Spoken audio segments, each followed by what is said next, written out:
Kalau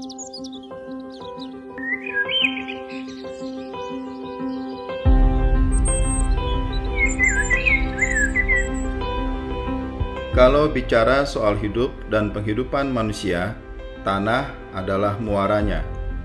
Sebagai tempat berpijak, tanah memiliki peranan penting dan menjadi fondasi utama dari semua kegiatan yang dilakukan manusia.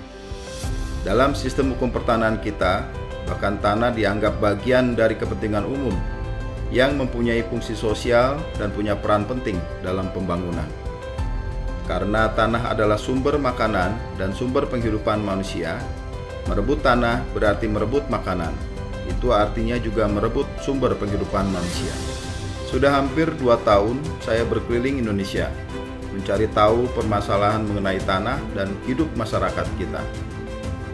Masih ada ketimpangan penguasaan atas tanah, status tanah yang belum jelas, ketidaksesuaian tata ruang, konflik agraria yang tidak terselesaikan, belum lagi masalah masyarakat adat yang perlu mendapat perhatian khusus. Semua ini membutuhkan kolaborasi dan kerjasama guna mengatasinya, agar tidak menjadi beban di masa yang akan datang. Untuk itulah, kami melalui gugus tugas reforma agraria terus berupaya mendorong penyelesaian permasalahan agraria dan tata ruang melalui kolaborasi dan integrasi antar kementerian lembaga, dunia usaha, dan pemangku kepentingan lainnya.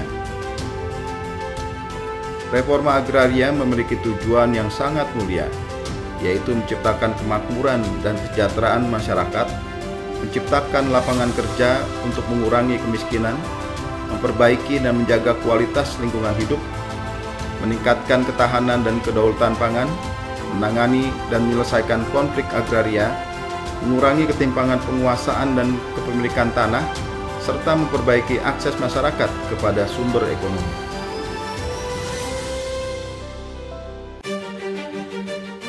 Reforma agraria juga perlu dilakukan secara kontekstual, dengan misalnya menghormati masyarakat adat yang menguasai sebuah wilayah, baik di daratan maupun di wilayah perairan. Reforma agraria di wilayah pesisir dan pulau kecil juga menjadi perhatian kami untuk memberikan kepastian hak serta dukungan akses bagi masyarakat yang secara turun-temurun bahkan sebelum NKRI terbentuk telah hidup di atas air dan menggantungkan kehidupannya dari hasil laut. Itulah kearifan lokal yang harus kita jaga dan kita lindungi. Selain itu, wilayah perbatasan juga menjadi perhatian kita bersama.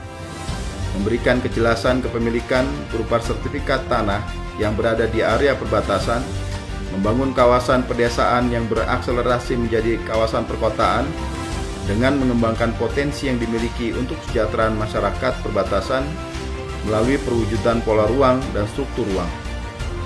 Tujuan mulia ini harus kita kawal secara bersama. Perlu kerja keras dan dukungan dari seluruh pemangku kepentingan sehingga kehadiran negara dapat dirasakan oleh seluruh lapisan masyarakat Indonesia. Ayo bersinergi, mari kita bersama membangun negeri.